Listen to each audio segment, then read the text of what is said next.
আমাদের মুসলমানদের একটা বড় সুখের জায়গা ছিল সাংসারিক জীবন, আমাদের দাম্পত্য ব্যবস্থা এবং পারিবারিক ব্যবস্থাপনা পৃথিবীর যে কোনো সভ্যতার, যে কোনো ধর্মের, যে কোনো কালচারে মানুষের চাইতে আমাদের ভালো ছিল। আলহামদুলিল্লাহ, এখনো পর্যন্ত আমাদের পারিবারিক ব্যবস্থাপনা পৃথিবীর অনেক মানুষের চাইতে ভালো। আমি একটা কথা প্রায় বলি, ইউরোপিয়ানরা, আমেরিকানরা, পৃথিবীর উন্নত দেশগুলো, তারা অবকাঠামোতে, শিক্ষায় তারা অনেক ক্ষেত্রে আমাদের চাইতে শত শত বছর এগিয়ে আছে। কিন্তু একটা বিষয়ে আমরা তাদের চাইতে শত শত বছর এগিয়ে আছি, আর সে বিষয়টা হলো আমাদের দাম্পত্য জীবনে, আমাদের পারিবারিক জীবনে আমরা যতটা ভালো আছি, আমরা যতটা সুখে আছি, ওরা আরো 200-500 বছরেও সে জায়গায় যেতে পারবে বলে কোনো আলামত আপাতত দেখা যায় না, বরং তারা পিছনের দিকে যাচ্ছে। তাদের সোনালী অতীত তারা হারিয়ে এসেছে। আমরা এখনো পারিবারিক জীবনে যতটা সুখ ভোগ করি, আমাদের দেশে, আমাদের সমাজে, মুসলমানদের মধ্যে সন্তানের সাথে মা বাবার যে বন্ডিং, বোঝাপড়া, ভাই বোনের পরস্পরের যে বোঝাপড়া, আমাদের স্বামী স্ত্রীর মধ্যকার যে সম্পর্ক, যে ভালোবাসা, যে সম্প্রীতি, যে সৌহার্দ্য, যে মমতা, যে স্নেহ এখনো পর্যন্ত বিরাজ আছে। পশ্চিমারা, ইউরোপিয়ানরা এগুলো কল্পনাও করতে পারে না। তারা জানেই না যে আমাদের এই সমাজে পারিবারিক সুখ এবং শান্তি আমরা এখনো কতটা উপভোগ করছি। কিন্তু ভাইরা আমার, আপনারা সবাই জানেন আমাদের ঘরে ঘরে এই পারিবারিক সম্পর্কগুলো, বিশেষ করে দাম্পত্য সম্পর্ক, স্বামী স্ত্রীর মধ্যকার সম্পর্ক, এটা দিন যত অতিবাহিত হচ্ছে, পশ্চিমা সংস্কৃতির কুপ্রভাবে আমাদের সমাজ থেকে সেগুলো হারিয়ে যাচ্ছে, ধ্বংস হয়ে যাচ্ছে। ভাই ভাইয়ের মধ্যে যে সম্পর্ক আগে ছিল সেটা এখন আগের মতো নেই। ওদের চাইতে ভালো আছে, কিন্তু আমরা আগের চাইতে তুলনামূলক খারাপের দিকে চলে যাচ্ছি। স্বামী স্ত্রীর মধ্যকার যে সুসম্পর্ক ছিল সেটা কি এখন আছে?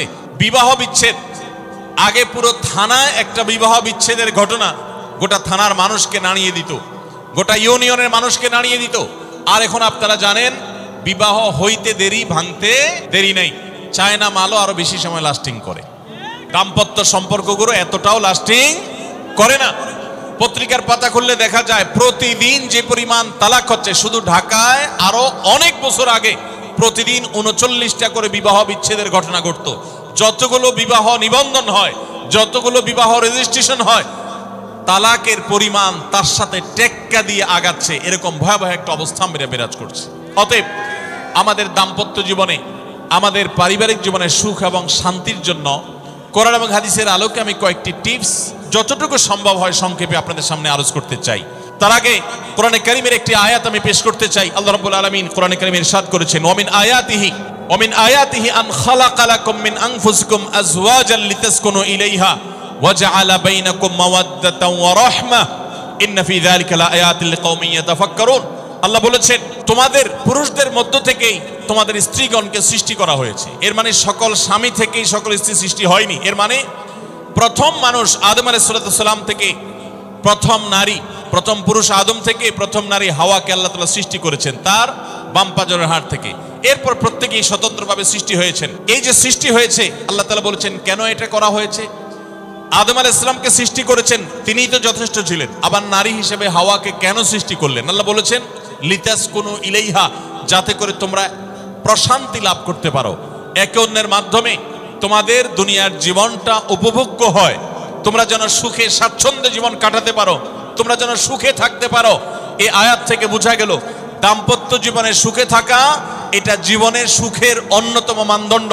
যার দাম্পত্য জীবনের সুখী না, সে অনেক সম্পদশালী হতে পারে, অনেক প্রভাবশালী হতে পারে, অনেক পদের অধিকারী হতে পারে, অনেক বড় দায়িত্বশীল হতে পারেন, অনেক বড় নেতা হতে পারেন, অনেক বড় পরিচিত পপুলার মানুষ হতে পারেন। তিনি সুখী না। সুখের অন্যতম বড় একটা প্যারামিটার হলো দাম্পত্য জীবনে সুখী হওয়া, স্বাচ্ছন্দ্যশীল হওয়া। তো নবী করিম সাল্লাল্লাহু আলাইহি সাল্লাম তিনি আমাদেরকে এমন কিছু নির্দেশনা দিয়ে গেছেন যেগুলো অনুসরণ করলে দাম্পত্য জীবনে আমরা সুখী হতে পারবো ইনশাআল্লাহ তাআলা।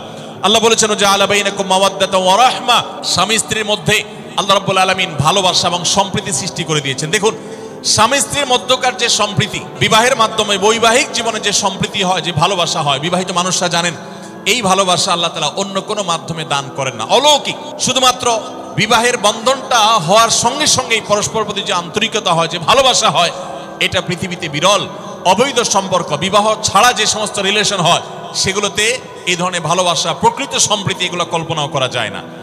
তো আমরা সরাসরি পয়েন্টসে চলে যাই, কি কি কাজ করলে দাম্পত্য জীবনের সুখ বা স্বাচ্ছন্দ্য আমরা পেতে পারি। অনেক মানুষ আছেন আমাদের কাছে আসে, বিশেষ করে আমার কাছে যত মানুষ অফিসে আসেন, এক এক দিন কয়েকশো মানুষও দেখা যায় অফিসে আসেন, এমনও হয় কোনো দিন কয়েকশো মানুষও হয়। তো আমাদের অফিসে অনেকগুলো ডেস্ক আছে, অনেক আলেম আছেন, তারা সমাধান দেন বসে বসে, তারা সহযোগিতা করেন আমার সাথে। অনেকগুলো ডেস্ক বসাতে হয়েছে, এত বেশি মানুষ আসেন। আপনারা অবাক হবেন, সবচেয়ে বেশি মানুষ আসে যেই ইস্যুটাকে নিয়ে, সবচেয়ে বেশি মানুষ আসে সেটা হলো দাম্পত্য কলহ, স্বামী স্ত্রীর ঝগড়া বিবাদ, তালাক, এগুলো নিয়ে সবচেয়ে বেশি সংখ্যক মানুষ আছেন। এবং আপনারা আরো অবাক হবেন, গরিব মানুষদের মধ্যে স্বামী স্ত্রীর মধ্যকার দূরত্ব, তাদের মধ্যকার কলহ, দ্বন্দ্ব, ঝগড়া, ফাসাদ, এগুলোর পরিমাণ বা রেশিও যত বেশি, টাকা পয়সা যাদের আছে, সামাজিক অবস্থান যাদের ভালো, আমার অভিজ্ঞতা হলো তাদের মধ্যে দাম্পত্য জীবনে কলহের পরিমাণ তুলনামূলক বেশি।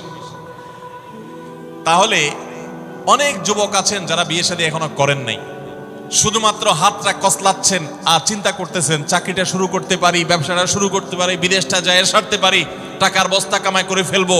তখন বউ একেবারে শুয়ের মতো সোজা থাকবে, আমাকে দিল জুড়ে ভালোবাসবে, আদর করবে, ভালোবাসা হবে, সম্প্রীতি হবে, চোখে মুখে লাল নীল রঙিন স্বপ্ন অনেক যুবক ভাইরা এখনো দেখছেন।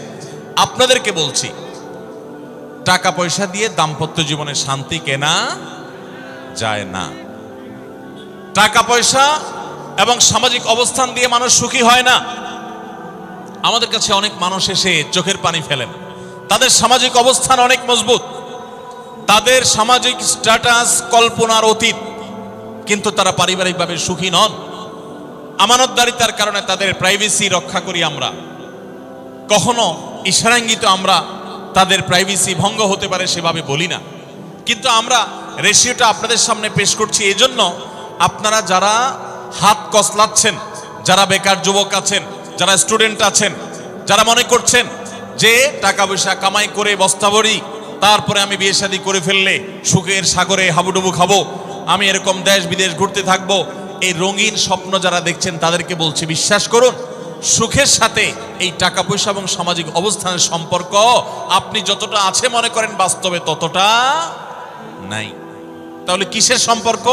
আসুন আমরা সেই জায়গায় চলে যাই। নাম্বার 1, সুখী দাম্পত্য জীবনের জন্য পুরুষ এবং নারী উভয়ের জন্য সর্বপ্রথম এবং প্রধান করণীয় হলো আল্লাহ তাআলার কাছে অনেক আগে থেকে দোয়া করতে থাকা, দরখাস্ত সাবমিট করা যে আল্লাহ, আমার পরিবার, আমার স্ত্রী, আমার অনাগত সন্তান সন্ততি যারা আসবে আমার বংশে, আমার ঘরে, আমার সংসারে, আমার পরিবারে, আল্লাহ আপনি তাদেরকে নেককার, তাদেরকে মুত্তাকিদের ইমাম এবং তাদেরকে এমন মানুষ বানিয়ে দেন যেন তারা চক্ষু শীতলকারী হয়। আপনাদেরকে একটা দোয়া শিখাতে চাই, অনেকে হয়তো জানেন, সূরা ফুরকানের ৭৪ নম্বর আয়াত। সূরার নাম কি বলেছি?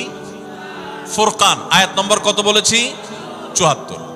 আমার বুঝজ্ঞান হইছে থেকে নিয়ে ছাত্র জীবনে যখন আমি অনেক ছোট ছিলাম, এই দোয়া যেদিন আমি পড়েছি কোরআনে, ওই দিন থেকে আজও পর্যন্ত আমার মনে হয় না আমার জীবনে 2 মিনিটের কোনো দোয়াও যদি হয়, 1 মিনিটের দোয়াও যদি হয়, মুহূর্তের দোয়াও যদি হয়, আমি এই দোয়াটা কখনো মিস করি বলে, জ্ঞাতসারে মিস করি বলে আমার মনে পড়ে না।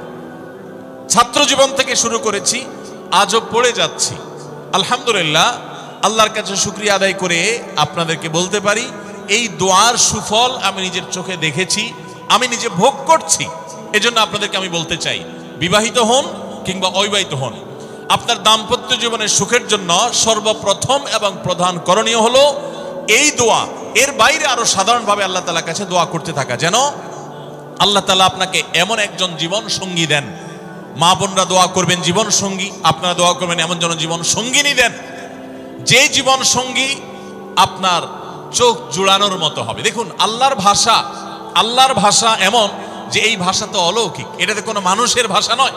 দোয়ার ভাষ্য লক্ষ্য করেন, আল্লাহ শিক্ষা দিচ্ছেন আমাদেরকে, রব্বানা হাবলানা মিন আজওয়াজিনা ওয়া যুররিয়াতিনা কুররাতা আয়ুন। হে আমাদের রব, আমরা আপনার কাছে আপনার কাছে এমন স্ত্রী চাই, এমন সন্তান চাই, এমন পরিবার চাই যেই পরিবারের সদস্য, আমার স্ত্রী, আমার সন্তানরা আমার নয়ন জুড়াবে, আমার চোখ জুড়াবে, এরকম মানুষ চাই। একটু ভাষাটা লক্ষ্য করুন। আমরা সাধারণত দোয়া করলে কি চাই?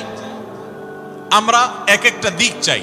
ধরুন আপনার স্ত্রী মাশাআল্লাহ অনেক সুন্দরী, অপূর্ব সুন্দরী, তিনি আল্লাহ তাআলা তাকে অনেক রূপ লাবণ্য দিয়েছেন, কিন্তু তার যদি চরিত্রটা খারাপ হয়, তাহলে এই স্ত্রীকে আপনার নয়ন জুড়াবে, চোখ জুড়াবে, চক্ষু শীতলকারী হবে? আপনার স্ত্রীর চরিত্র ভালো, দেখতে শুনতেও মাশাআল্লাহ সুন্দর, কিন্তু পড়ালেখা নেই, বুদ্ধিশুদ্ধি নেই, একটু বেকুব কিসিমের, তাহলে কি আপনার চোখ জুড়াবে? ভালো লাগবে?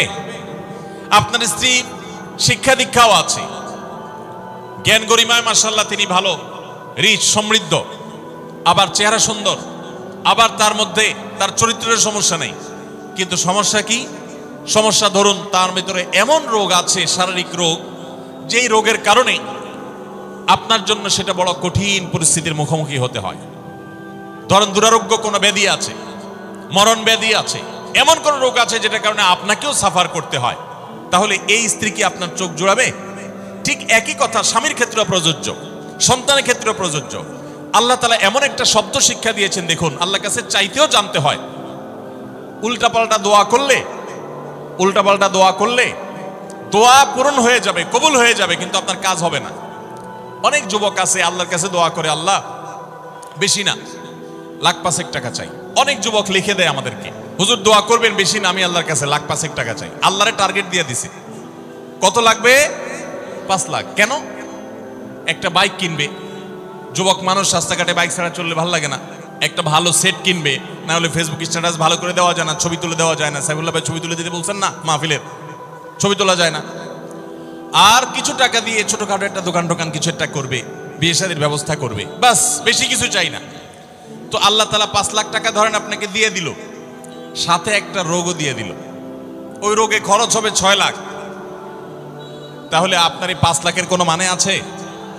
আপনারা একটা প্রসিদ্ধ ঘটনা অনেকেই শুনেছেন, একটা চুটকি, যে এক যুবক দোয়া করছে, আল্লাহ তোমার কাছে আমি এমন একটা লাইফ চাই, বিশেষ করে বেকার যুবকরা এগুলো বেশি দোয়া করে, আল্লাহ তোমার কাছে এমন একটা লাইফ চাই, বেশি কিছু না, যে লাইফে 2 হাত ভর্তি টাকা থাকবে আর আশপাশে শুধু নারী আর নারী থাকবে, এরকম একটা লাইফ চাই। তো আল্লাহ তাআলা তার দোয়া কবুল করে ফেলছে। দোয়া কবুল করছেন কিভাবে? দোয়া কবুল করে তাকে আল্লাহ তাআলা এমন একটা বাসের কন্ট্রাক্টর বানিয়ে নিছেন, যে বাসটা হলো মহিলা বাস, চারপাশে শুধু নারী আর নারী, সব মানুষের, আর হাত ভর্তি টাকা আর টাকা সব বাস মালিকের। দোয়া কিন্তু কবুল হয়ে গেছে। তো আল্লাহ তাআলার কাছে উল্টাপাল্টা দোয়া করলে কি হয় দেখছেন? দেখুন, দাম্পত্য জীবনের সুখের জন্য দোয়া কিভাবে করতে হবে আল্লাহ শিখিয়ে দিয়েছেন। রব্বানা হাব লানা মিন আজওয়াজিনা ওয়া যুররিয়াতিনা কুররাতা আয়ুন, আল্লাহ আমার পরিবারের সদস্যরা যেন এমন হয় যে তাদেরকে দেখলে আমার নয়ন জুড়িয়ে যাবে। অর্থাৎ নয়ন জোড়াতে হলে সব দিক থেকে পারফেক্ট হতে হবে, সব দিক থেকে ভালো হতে হবে, তখনই তো দিল জুড়াবে। ওয়াজআলনা লিল মুত্তাকিনা ইমামা, আর আমাদের সবাইকে, গোটা পরিবারকে আপনি মুত্তাকিদের ইমাম বানায় দেন, সৎ মানুষ বানায় দেন। কারণ সৎ যদি না হয়, আল্লাহভীরু যদি না হয়, তাহলে কখনো তাদের মাধ্যমে আপনি সুখ শান্তি পেতে পারেন না। তাহলে প্রথম করণীয় দাম্পত্য জীবনের সুখের জন্য, সুখী দাম্পত্যের জন্য আল্লাহর কাছে দোয়া করতে থাকা। সূরা ফুরকানের ৭৪ নম্বর আয়াত, এর পাশাপাশি আরো যত আয়াত আছে, অথবা সাধারণভাবে আপনি আল্লাহর কাছে, আল্লাহ আমি ভালো সঙ্গী যেন পাই, সেজন্য দোয়া করতে থাকবো। আল্লাহ আমাদেরকে তৌফিক দান করুন। নাম্বার 2, জীবন সঙ্গী নির্বাচনের ক্ষেত্রে দিনদারিতাটাকে অগ্রাধিকার দেওয়া, ধার্মিকতাকে অগ্রাধিকার দেওয়া। নবী করিম সাল্লাল্লাহু আলাইহি সাল্লামের প্রসিদ্ধ একটা হাদিস আপনারা অনেকে শুনেছেন, তিনি বলেছেন, তুনকাহুল মারআতু লিআরবা, 4টি জিনিস দেখে সাধারণত মেয়েদেরকে বিয়ে করা হয়, বা মেয়েরা ছেলেদেরকে বিয়ে করে। 4টি জিনিস, সে 4টি জিনিসে একটি হলো লিমালিহা, সাধারণত পয়সা করে দেখে বিয়ে করা হয়। অনেক ছেলে ফেলে আছে দেখবেন, ছেলে ফেলে কি মুরব্বীরাও আছেন অনেকে, যে ছেলে বিয়ে করার জন্য পয়সাওয়ালা বাপের মেয়ে খোঁজে, আছে না নেই? পয়সাওয়ালা বাপের মেয়ে খোঁজে। কত যুবক যে পর্যন্ত চিরকুট লিখে পাঠিয়েছে আমাদের কাছে, যে হুজুর বেকারের জন্য কেউ মেয়ে বিয়ে দিতে চায় না, আবার অনেকে লিখে পাঠিয়েছে, হুজুর সরকারি চাকরি ছাড়া মেয়ের বাবারা মেয়ে দিতে চায় না। আছে না এই সমস্যা? তো নবী সাল্লাল্লাহু আলাইহি ওয়াসাল্লাম বলেছেন, সম্পদ দেখে অনেকে বিয়ে করে, আবার অনেকে রূপ লাবণ্য চেহারা ছবি দেখে বিয়ে করে, অনেকে সামাজিক অবস্থান প্রতিপত্তি বংশমর্যাদা দেখে বিয়ে করে, আর অনেকে দিনদারিতা ধার্মিকতা দেখে বিয়ে করে। নবী সাল্লাল্লাহু আলাইহি ওয়াসাল্লাম বলেছেন, ফাজফার বিজাতিদ দ্বীন, তোমরা বিয়ের ক্ষেত্রে এই ধার্মিকতা দেখে বিয়ে করে সেই বিয়ে তোমরা সফল হওয়ার চেষ্টা করবে, কারণ এটাই হলো সুখের মূল চাবিকাঠি। আপনার স্ত্রী, আপনার স্বামী, আপনার জীবন সঙ্গী সঙ্গিনী যদি নেককার হন, আল্লাহভীরু হন, তার যদি কোনো একটা জায়গায় সারেন্ডার করার জায়গা থাকে, তো আপনি নিশ্চিত থাকতে পারেন তাকে নিয়ে আপনি সুখে থাকবেন। আর যদি সে আল্লাহর কাছে নিজেকে সারেন্ডার না করে, আল্লাহর কাছে নিজেকে আত্মসমর্পণ না করে, মুত্তাকি না হয়, আল্লাহভীরু না হয়, তাহলে তাকে দিয়ে আপনি কখনো প্রকৃত সুখ সন্ধান করতে পারবেন না। এজন্য ভাইরা, দাম্পত্য জীবনের সুখের জন্য দ্বিতীয় গুরুত্বপূর্ণ বিষয় হলো জীবন সঙ্গী সঙ্গে নির্বাচন করার ক্ষেত্রে অন্য যাই থাকুক আর না থাকুক ধার্মিকতা আছে কিনা এটা দেখতে হবে। এটা যদি দেখেন তাহলে সেক্ষেত্রে ইনশাআল্লাহ আপনি সুখী হবেন। ধার্মিকতার আবার সংজ্ঞা কি? এখানে মুশকিল হলো, আজকাল মেয়েদের বোরকা পরলেই মনে করা হয় ধার্মিক, ছেলেরা নামাজ পড়তেছে মনে করা হয় ধার্মিক। এইটুকুই শুধু ধার্মিকতার সংজ্ঞা নয়, ধার্মিকতার সবচেয়ে বড় সংজ্ঞা হলো কোরআন এবং হাদিসের সামনে সে নিজেকে আত্মসমর্পণ করে কিনা, সে সারেন্ডার করে কিনা, আল্লাহর নির্দেশ পেয়েছে, রাসূলের নির্দেশ পেয়েছে, আল্লাহর নিষেধাজ্ঞা রয়েছে, সেই জায়গায় সে থেমে যায় আর সে আগে বাড়ে না, নিজেকে সমর্পণ করে দেয়, মাথা নত করে ফেলে। এরকম যদি হয় তাহলে সেই ছেলে নিয়েও সুখী থাকবেন, সেই মেয়ে নিয়েও সুখী থাকবেন। আমি বিশেষ করে মেয়ের বাবারা যারা নিজের মেয়ে বিয়ে দেওয়ার জন্য সরকারি চাকরিজীবী খুঁজেন, পয়সাওয়ালা খুঁজেন, বড় বড় পদে থাকা মানুষগুলোকে খুঁজে বেড়ান, আমি তাদেরকে বলি, আপনার মেয়ের জন্য ফজরের নামাজের সামনের কাতারে থাকা যুবকগুলোকে খুঁজে বের করেন। এই যে যুবকরা চিৎকার করছে সবাই ফজর নামাজ পড়েন, আল্লাহ সব যুবককে ফজর নামাজ জামাতের সাথে পড়ার তৌফিক দান করুন। ভাইরা আমার, যেই ছেলে আল্লাহকে ভয় করে, যেই ছেলের ভিতরে কোরআন এবং হাদিসের কাছে আত্মসমর্পণ করার মতো মানসিকতা আছে, এই ছেলে আর যা হোক তার স্ত্রীকে কখনো কষ্ট দিবে। যেই মেয়ে কোরআন হাদিসের কাছে নিজেকে সমর্পণ করেছে, কোরআন হাদিস যেহেতু স্বামীকে শ্রদ্ধা করতে বলে, এই মেয়ে কখনো স্বামীর প্রতি অশ্রদ্ধা করবে না। অতএব দাম্পত্য জীবনের অনেক গুরুত্বপূর্ণ একটা পয়েন্ট হলো এটা, যে আপনি তার রূপ লাবণ্য, সামাজিক অবস্থান, সম্পদ, পয়সা কড়ি এগুলো দেখেন বা না দেখেন, প্রধান বিবেচ্য বিষয় হবে তার ধার্মিকতা। এটা যদি দেখেন ইনশাআল্লাহ দেখবেন যে আপনি সুখে থাকবেন। আল্লাহ তাআলা আমাদের সবাইকে এই দিকটাকে বিবেচনা করে আমাদের দাম্পত্য জীবনকে গড়ে তোলার তৌফিক দান করুন। তৃতীয় যে পয়েন্টটি বলতে চাই তা হলো, দাম্পত্য জীবনের সুখের মূল মন্ত্র হলো সবর এবং শুকর। আমাদের দেশে সর্বস্তরে, শুধু দাম্পত্য জীবনে না, সব ক্ষেত্রে বেসবরি, ধৈর্যহীনতা, অসহিষ্ণুতা এটা এমন পর্যায়ে চলে গেছে, আপনারা পত্রিকার পাতা খুললেই দেখবেন যে বিয়ে বাড়িতে চিংড়ি মাছ দেওয়া হয়েছে সাইজ একটু ছোট, সেজন্য মারামারি হয়ে শুধু বিয়ে ভাঙছে তা নয়, 2-4 জন মারাও গেছে। শুনেন না আপনারা? মানে তার 4-5 দিন আগে নিউজ দেখলাম যে বিয়ের অনুষ্ঠানে সামান্য একটু কথা কাটাকাটিকে কেন্দ্র করে মেয়ের ভগ্নিপতি না খুব নিয়ারেস্ট একজনকে পিটিয়ে মেরেই ফেলেছে। ভাইরা আমার, এই ধরনের ঘটনা আপনারা শুনেন না? ঘরে ঘরে অসহিষ্ণুতা এবং ধৈর্যহীনতা। আমি একটা কথা প্রায় বলি, আপনারা কি জানেন কিয়ামতের ময়দানে আল্লাহর কাছে বান্দা কোন আমল করলে হিসেব ছাড়া জান্নাতে যাবে? ভাই, আল্লাহর কাছে হিসেব দিয়ে জান্নাতে যাওয়া কি সহজ কাম না কঠিন কাজ? আরে আল্লাহর কাছে তো অনেক দূরের কথা। আপনি যে প্রতিষ্ঠানে চাকরি করেন তার মালিকের কাছে, উপরস্থ বসের কাছে একেবারে পুঙ্খানুপুঙ্খ করে প্রতিটা পয়সার হিসাব দিয়ে একদম সবকিছুতে পারফেক্টনেস প্রমাণ করা, এটাই তো একটা কঠিন কাজ, দুঃসাধ্য কাজ। সেখানে সারা জীবনের হিসাব আল্লাহর কাছে দিয়ে পাই পাই করে তারপর আপনি জান্নাতে যাবেন, বিষয়টা এত সহজ না। তাহলে হিসেব ছাড়া আল্লাহ তাআলা এমনিতে বলবেন হিসাব টিসাব নাই, তোমাকে এমনি জান্নাতে দিলাম, এটা চান আপনারা? দেখুন কোরআনে কারীম আল্লাহ তাআলা বলছেন, ইন্নামা ইউওয়াফাস সাবিরুনা আজরাহুম বিগাইরি হিসাব। আল্লাহ বিনিময় দেওয়ার ক্ষেত্রে, সওয়াব দেওয়ার ক্ষেত্রে দুনিয়াতে যারা সবরকারী হবে, যারা ধৈর্যশীল হবে, যারা সহিষ্ণু হবে, যারা নিজেকে নিয়ন্ত্রণ করতে পারবে, এই সবরকারীদেরকে আল্লাহ তাআলা হিসেব ছাড়া দিবেন, তাদেরকে সওয়াব দিবেন হিসেব ছাড়া। তাহলে আপনি যখন আপনার কর্মস্থলে থাকবেন আপনাকে ধৈর্য ধারণ করতে হবে। আপনি যখন পাবলিক পরিবহনে উঠবেন আপনার মাথা ঠান্ডা রাখতে হবে। আপনি যখন আপনার বাসা বাড়িতে থাকবেন, আপনার মাথা ঠান্ডা থাকতে হবে।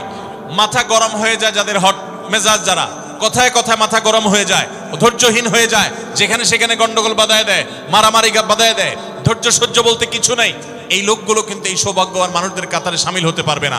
ঠিক একইভাবে দাম্পত্য জীবনে সুখী হতে হলে সবর এবং শকর, এই দুইটা মূল মন্ত্রের কোনো বিকল্প পথ খোলা নেই। সেটা স্বামীর জন্য প্রযোজ্য, স্ত্রীর জন্য প্রযোজ্য।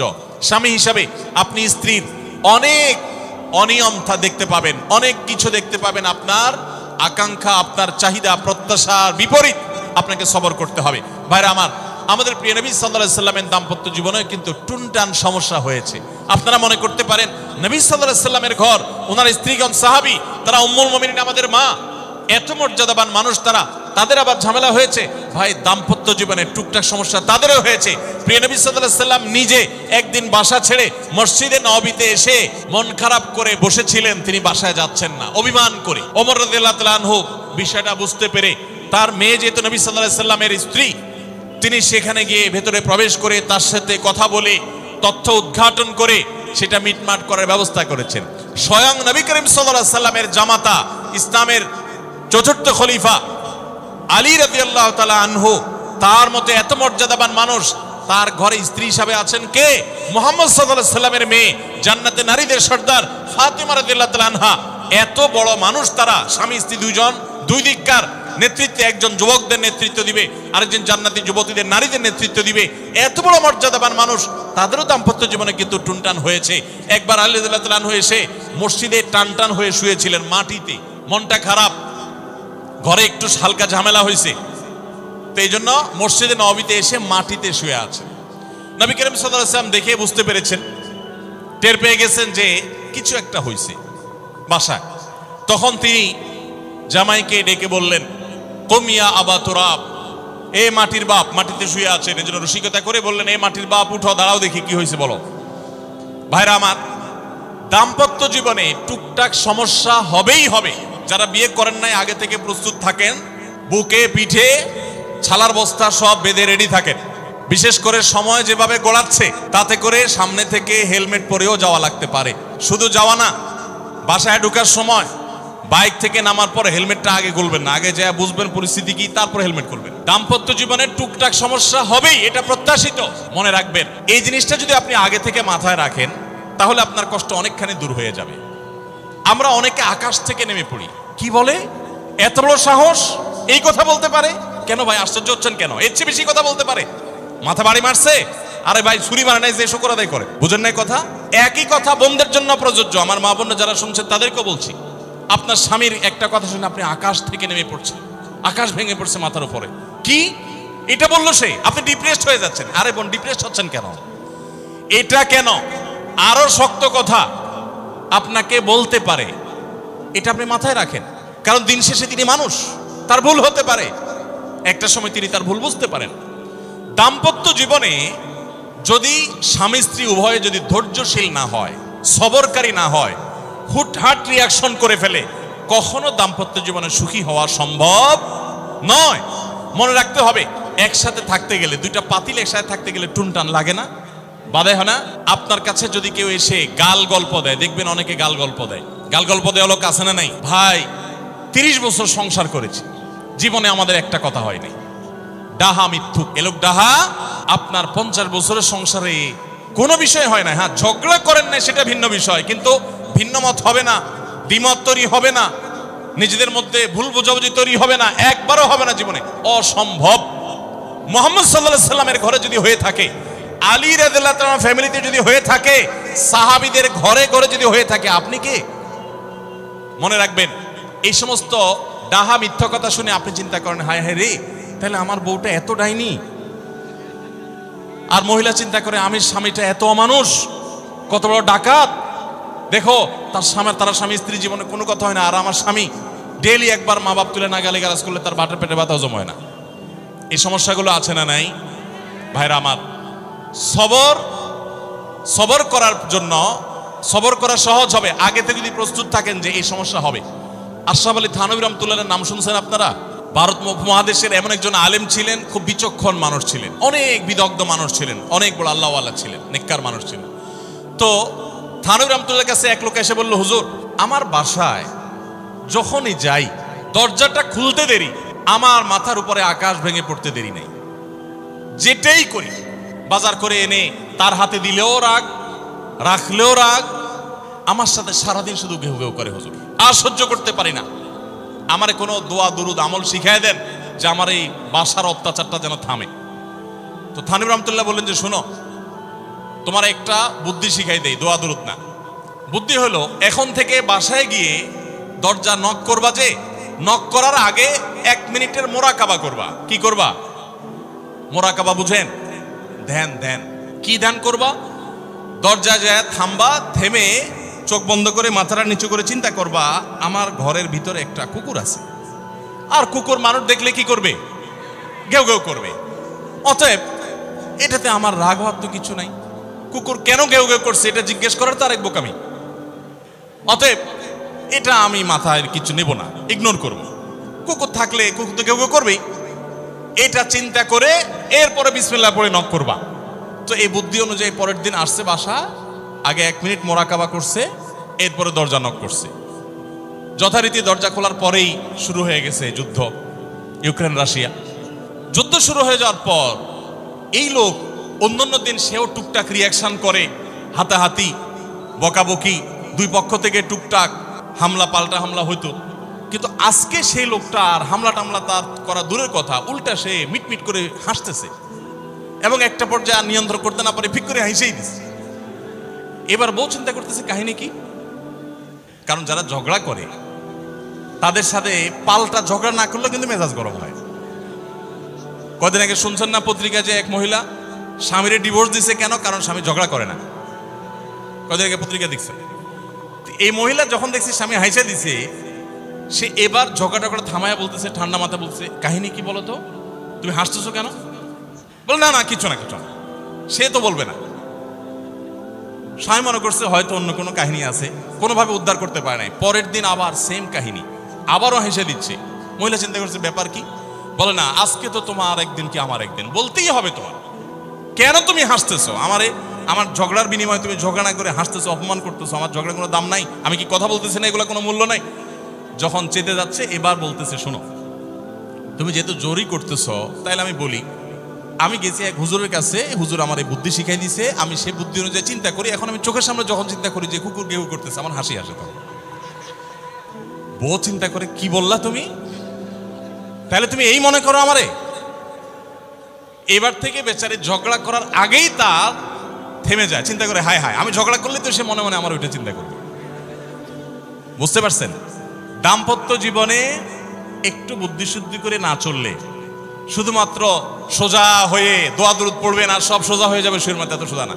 একটু বুদ্ধিশুদ্ধি খাটায় চলতে হয় এবং সবর করতে হয়। এই যে ভদ্রলোক যদি সবর না করতেন তাহলে মারামারি কাটাকাটি করে কখনো সমাধান হয় না। স্বামী স্ত্রী উভয়কেই আমরা এই যে ঘটনা বলেছি, এই ঘটনার মাধ্যমে কাউকে ছোট করার উদ্দেশ্য না, জাস্ট বোঝানোর উদ্দেশ্য। এটা বিপরীত দিক থেকেও হতে পারে যে আমরা সবর করতে হবে দাম্পত্য জীবনে। তাহলে আগে থেকে যদি এই ঘটনা বলার উদ্দেশ্য হলো যে এই ভদ্রলোক আগে থেকে যখন অপেক্ষা করছেন যে হ্যাঁ অনাকাঙ্ক্ষিত কিছু হতেই পারে, তখন এটার জন্য প্রস্তুত থাকার কারণে আর তার ঝামেলা বাড়ে নাই, বরং কমছে। এখন আপনি যদি আগে থেকে প্রস্তুত থাকেন, দাম্পত্য জীবনে টুকটাক সমস্যা হবেই, দুই ঘরে দুইজন মানুষ একসাথ হয়েছি, বহু কিছুতে গরমিল হবে। অতএব আমরা সবর করব, ধৈর্য ধারণ করব, ভালো দিনগুলো দেখব। প্রিয় নবী সাল্লাল্লাহু আলাইহি সাল্লাম বলেছেন, তুমি তোমার স্ত্রীর কোনো কিছু দেখে যদি রাগান্বিত হও, তুমি তোমার আপনার স্বামীটা হয়তো অমানুষ, সে আপনাকে গালিগালাজ করে কিন্তু চরিত্রহীন না। অনেকের স্বামীটা খুব ভদ্র কিন্তু চরিত্রহীন, ব্যবহার ভালো করে চরিত্রহীন, তাদের কষ্ট আপনার চাইতে কম না। অনেকের স্বামী খুব ভদ্র কিন্তু বেকার, 2 পয়সা কামাই করতে পারে না, সারাদিন ঘরে বসে বসে খায় আর শ্বশুরবাড়ি থেকে যৌতুক এনে আইনা খায়, নিশ্চয় আপনি তার চাইতে ভালো আছেন। মানুষ এভাবে যখন ভালো দিকগুলো চিন্তা করবে তখন তার ভিতরে শকর আসবে। তাহলে দাম্পত্য জীবনে সুখ শান্তির জন্য তৃতীয় করণীয় হলো সবর এবং শকরের চর্চা করা। আল্লাহ আমাদের সবাইকে তৌফিক দান করুন। 4 নম্বর হলো স্বীকৃতি দিতে জানা। অনেক লোক আছে নিজেকে খুব শিয়ানা মনে করে, স্বামী হয়ে বউর তারিফ করতে রাজি না, বউ হয়ে স্বামীর তারিফ করতে। দাম্পত্য জীবনের সুখের জন্য একে অন্যের তারিফ করার কোনো বিকল্প নাই। প্রিয় নবী সাল্লাল্লাহু আলাইহি সাল্লাম তার স্ত্রীদের তারিফ করতেন, প্রশংসা করতেন। আয়েশা রাদিয়াল্লাহু তাআলা আনহাকে বলেছেন যে আয়েশা, তোমার অবস্থানটা হলো খাদ্যের মধ্যে মধ্যে সারিদ নামক একটা বিশেষ খাদ্য আছে, রুটি এবং গোশতের ঝোল মিছিয়ে আরবরা খায়। নবী সাল্লাল্লাহু আলাইহি সাল্লাম বলেছেন, সারিদ এই খাদ্যটা যেরকম খুব প্রিয় অন্য সব খাদ্যের চাইতে আমার কাছে, অন্য সব নারীদের চাইতে তুমি আমার কাছে সেরকম প্রিয়।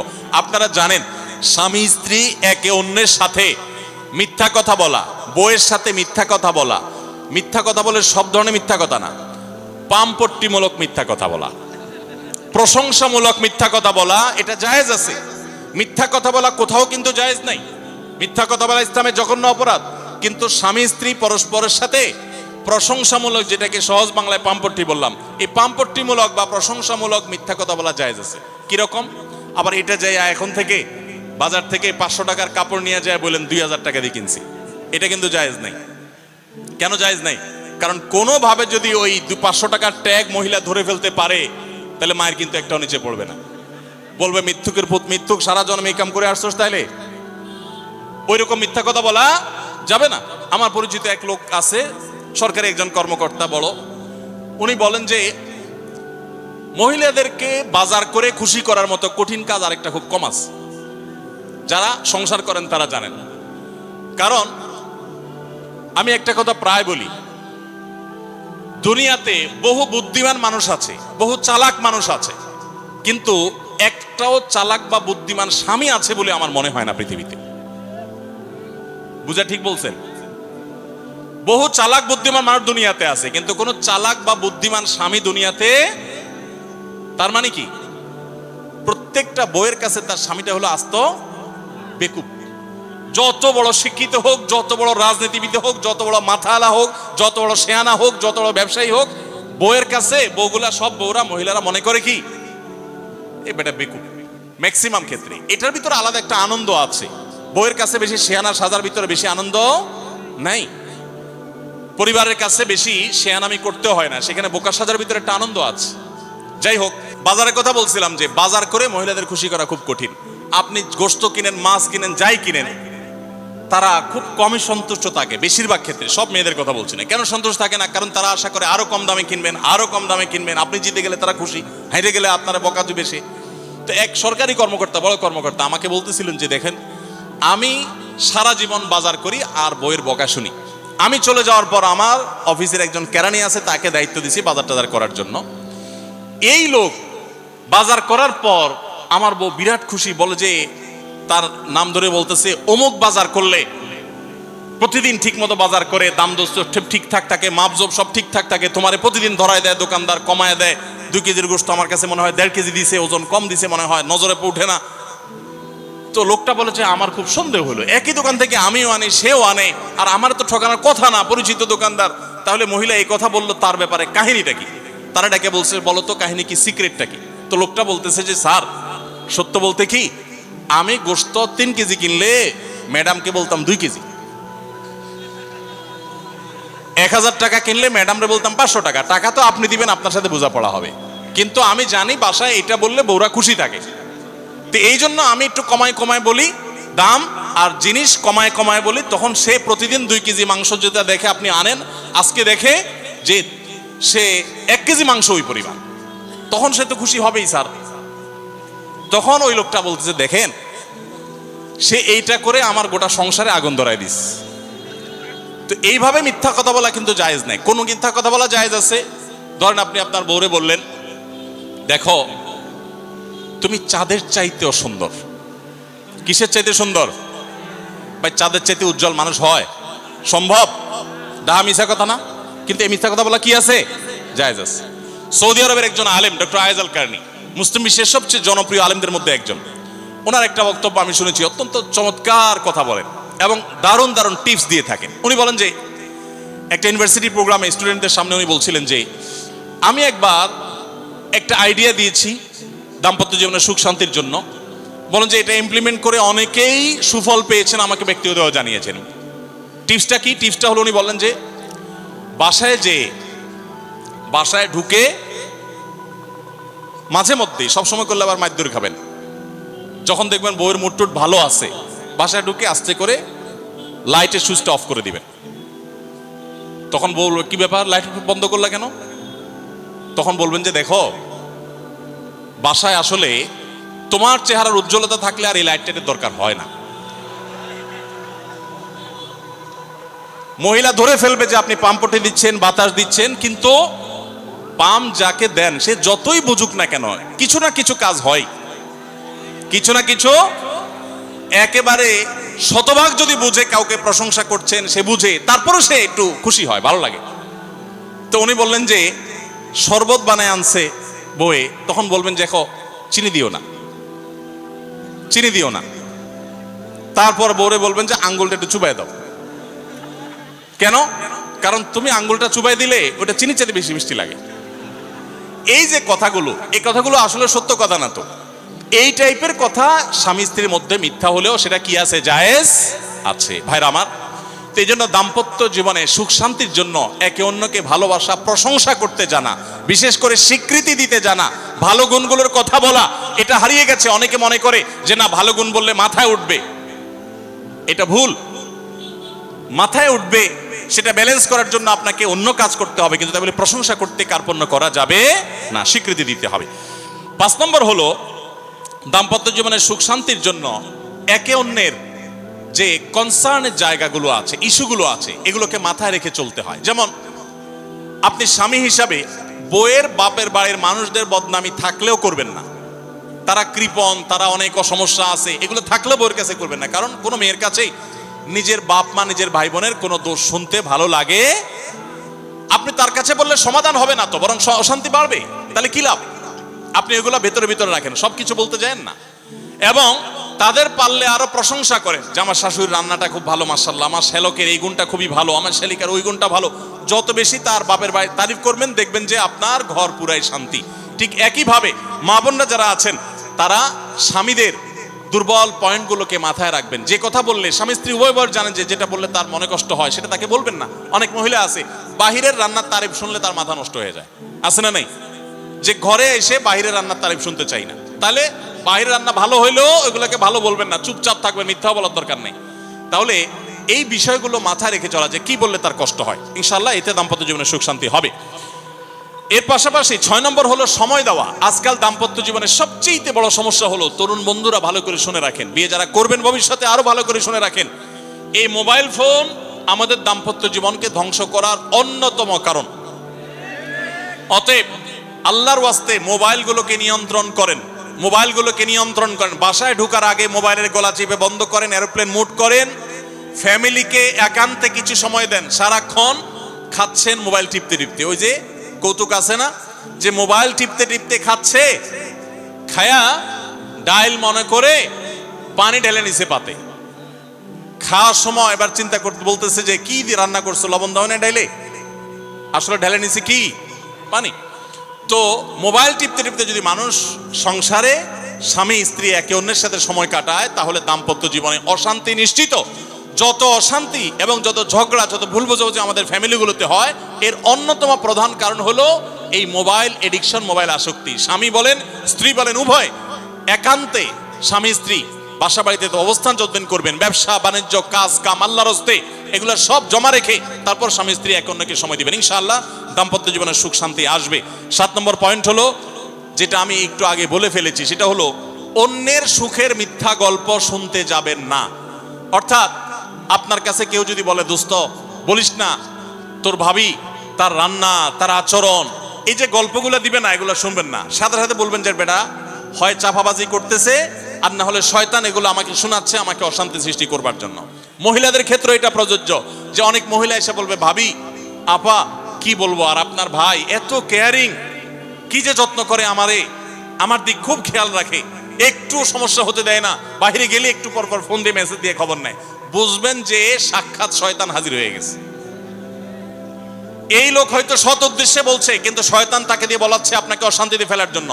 মনে রাখবেন, যারা নিজেদের তারিফ করে তারা হয়তো পজিটিভ মানুষ দেখে তারিফ করে, তাদের সংসারে এমন এমন অশান্তি হয় যেগুলো হয়তো আপনাদের হয় না, শুধুমাত্র শয়তান ওইগুলো আপনার সামনে হাজির করছে। খবরদার, ওইগুলো দেখে খুব সহজেই একে অন্যের প্রতি জাজমেন্ট করতে যাবেন না। তাহলে দাম্পত্য জীবনের সুখ শান্তির জন্য অন্যের সুখের মিথ্যা গল্প শুনতে যাবেন না।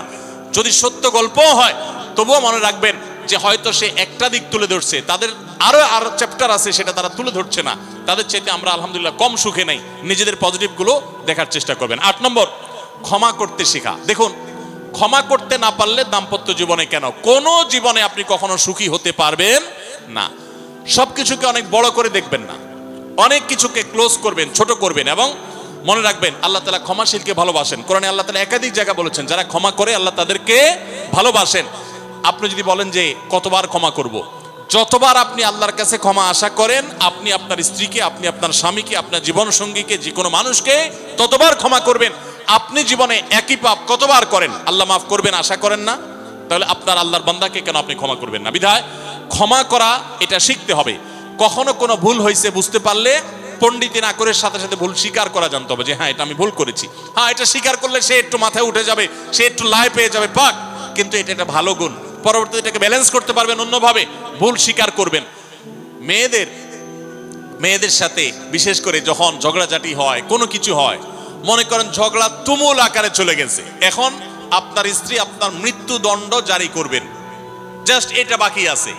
এই টাইমটাতে আপনি যদি চান যে এই রাগের পারদকে পাতাল থেকে মুহূর্তের ভিতর, আমি আকাশ থেকে মুহূর্তের ভিতরে পাতালে নামায় আনবো, আগুনের সাথে সাথে পানি করব, একটা বুদ্ধি, একটা কাজ করবেন, সাথে সাথে পানি হয়ে যাবে। সেটা কি? এতক্ষণ যা তর্ক করছেন, এখন বলেন যে আসলে তুমি ঠিক বলছো, আমারটা ভুল, ব্যাস দেখবেন যে আগুন পানি হয়ে গেছে সাথে সাথে। তো ভুল স্বীকার করতে পারে, এটা শুধু স্বামীরা না, স্ত্রীদের ক্ষেত্রে একই কথা প্রযোজ্য। এটা অনেক বড় একটা গুণ, বিশেষ করে ক্ষমা করতে পারা। ক্ষমা করতে যারা পারে না, তাদেরকে আল্লাহ ভালোবাসেন না। আল্লাহ তাআলা বলেছেন যে আল্লাহ তাআলা ক্ষমাশীল মানুষদেরকে ভালোবাসেন, বিধায় আমরা ক্ষমা করতে শিখবো ইনশাআল্লাহ। 9 নম্বর হলো, শয়তান যে সমস্ত জায়গাতে ধোঁকা দেয়, এই জায়গাগুলোকে ক্লিয়ার রাখা। যেমন একটা পয়েন্ট বলি, স্বামী স্ত্রীর মধ্যে কিছু কিছু জিনিস প্রাইভেট থাকতে পারে। আপনার স্ত্রী আপনার শ্বশুর বাড়িতে ফোনে কথা বলেছে, কি বলেছে, আম্মা তোমার সাথে কি বলেছে, তোমার আব্বা কি বলেছে, তোমার ভাই কি বলেছে, ব্যক্তিগত বিষয়গুলো খুব বেশি খোঁচাখুচি করে জানতে যাবেন না। এগুলো জানতে গেলে অশান্তি হবে। এবং অনেক সময় দেখা যেতে পারে কোনো কিছু দেখে আপনার সন্দেহ হয়েছে, তাহলে এটা পেটের ভিতর রাখবেন না। আবার খারাপভাবে উপস্থাপন না করে সুন্দরভাবে উপস্থাপন করেন যে আমার কাছে এরকম মনে হয়েছে, তাতে সাময়িক ঝগড়া হোক, কিন্তু আপনি ক্লিয়ার হয়ে যাবেন এবং নিজেদের মধ্যে কোনো ঝামেলা থাকবে না। শয়তান বিশেষ করে ওয়াসওয়াসা, কুমন্ত্রণা, সন্দেহের রোগ দিয়া দাম্পত্য জীবনে সবচেয়ে বেশি অশান্তি তৈরি করে। এই জন্য সন্দেহকে কোনো স্থান দিবেন না। যখনই সন্দেহ আসবে বুঝবেন যে শয়তান এটা সৃষ্টি করছে। সর্বশেষ 10 নম্বর হলো, শাসন করার যদি কখনো দরকার হয়, স্বামী হোক আর স্ত্রী হোক বা সাধারণ মানুষের ক্ষেত্রে এটা প্রযোজ্য, রাগের মাথায় কখনো শাসন করবেন না। শাসন করতে হলে মাথা গরম হয়ে গেছে, একটু সবর করবেন, ঠান্ডা মাথায়, শীতল মাথায় তারপরে শাসন করবেন। যখন রাগ উঠছে তখন কিছু বলতে যাবেন না। আপনার রাগ উঠছে আজকে, আপনি নিয়ত করেন আগামী 24 ঘন্টা পর এটার আমি বিচার করব, একটা বিহিত করব, এটার আমি কিছু একটা করে ছাড়বো। 24 ঘন্টা টাইম নেন, ইনশাআল্লাহ আপনি নিশ্চিত থাকেন 24 ঘন্টা পর যদি আপনি এটা নিয়ে বসেন, তাহলে আপনার এই বসাটা অনেক বেশি হবে ন্যায়সঙ্গত। এটাতে কোনো প্রকার সীমালঙ্ঘন থাকবে না, রাগের চোটে অন্যায় আচরণ হবে না, জুলুম হবে না, বাড়াবাড়ি হবে না, যথাযথ শাসন হবে। যে কোনো মানুষের ক্ষেত্রে এটা প্রযোজ্য। আপনার একটা ছেলে এমন কোন অন্যায় কাজ করছে, আপনি এখন তাকে মাথা হট হয়ে গেছে, এখন শাসন করতে গেলে জুলুম হয়ে যেতে পারে, একটু সবর করেন, সময় নেন, দেখবেন রাগটা প্রশমিত হয়ে লেভেলে চলে আসছে। এরপর যদি শাসন করেন দেখবেন জুলুম হবে না। তো স্বামী স্ত্রী উভয়ের ক্ষেত্রে একই কথা প্রযোজ্য। ঝগড়া যখন করতে মন চা, মেজাজ যখন গরম হয়, তখন না করে একটু পরে করেন।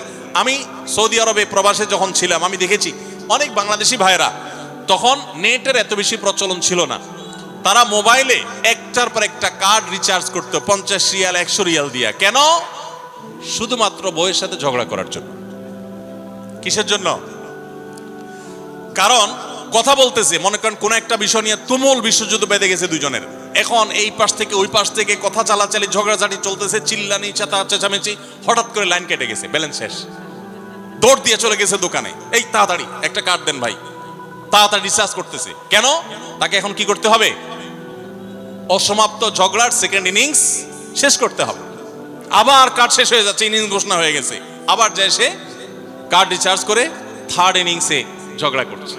কত বড় বেকুব চিন্তা করে, কত বড় নির্বুদ্ধিতা।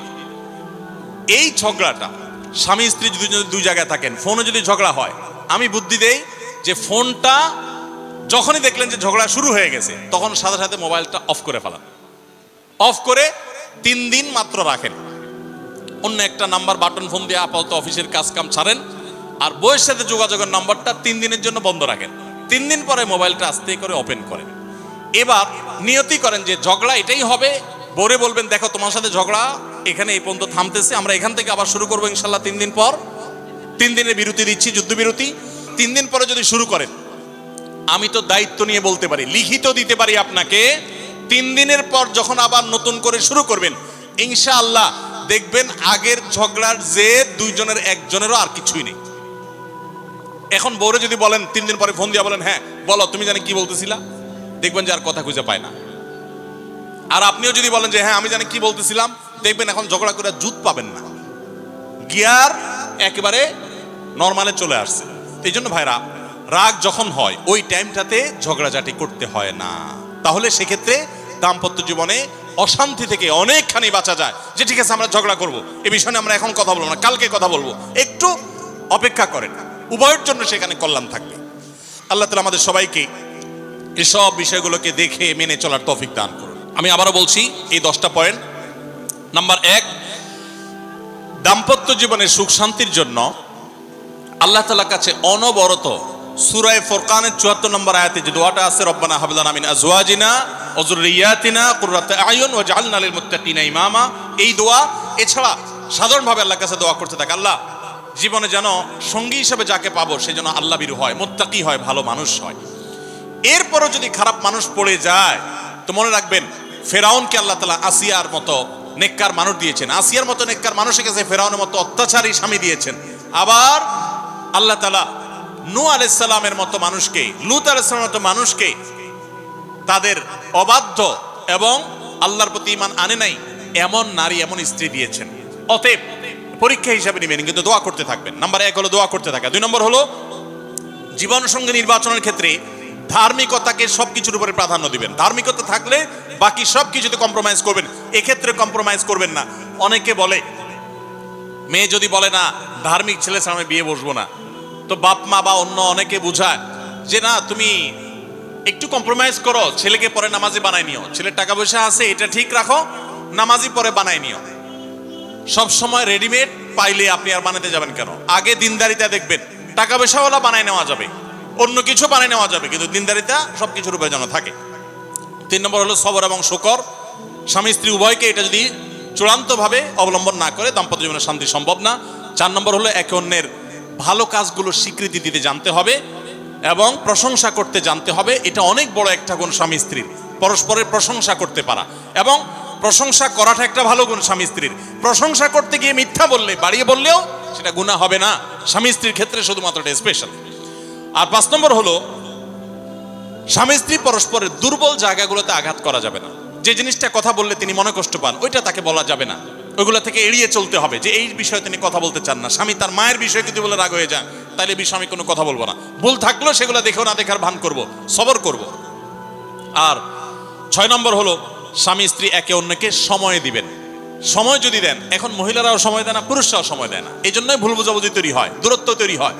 এখন ভালোবাসা আদান প্রদান করার জন্য SMS, হোয়াটসঅ্যাপ, মেসেঞ্জার, বিভিন্ন রকমের যোগাযোগের মাধ্যম আছে, ফোন আছে, ভিডিও কল আছে।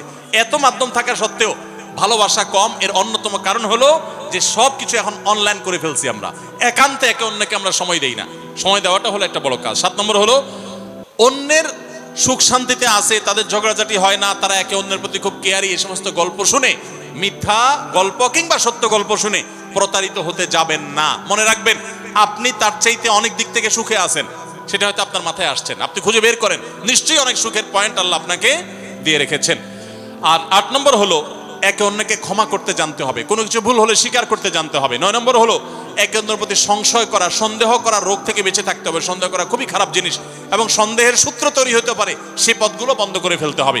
আর 10 নম্বর হলো যদি একে অন্যের কোনো ভুল সংশোধন করতেও হয় রাগের মাথায় সেটা করা যাবে না, বরং ঠান্ডা মাথায় করতে হবে। ঠান্ডা মাথায় যখন একটু ফ্রেশ হবেন, নর্মাল হবেন, তারপরে করতে হবে ইনশাআল্লাহ, তাহলে ব্যালেন্স হবে এবং জুলুম হবে না। আল্লাহ তাআলা আমাদের সবাইকে সুখী দাম্পত্য জীবন নসিব করুন, বলুন আমিন। আমাদের দাম্পত্য জীবনের সুখ শান্তির উপরে আমাদের জান্নাত অনেকখানি নির্ভর, আমাদের জাহান্নাম থেকে মুক্তি অনেকখানি নির্ভর। কারণ দিনদার জীবন সঙ্গী সঙ্গিনী না হলে, জীবন সঙ্গী সঙ্গিনী মুত্তাকি না হলে জান্নাতের পথের যাত্রাটা অনেক কঠিন হয়ে যায়। এজন্য পরস্পর পরস্পরের জন্য দোয়াও করতে থাকবো, চেষ্টাও করতে থাকবো। আল্লাহ তাআলা আমাদের সবাইকে সেই তৌফিক দান করুন। জাযাকুমুল্লাহ খাইরা।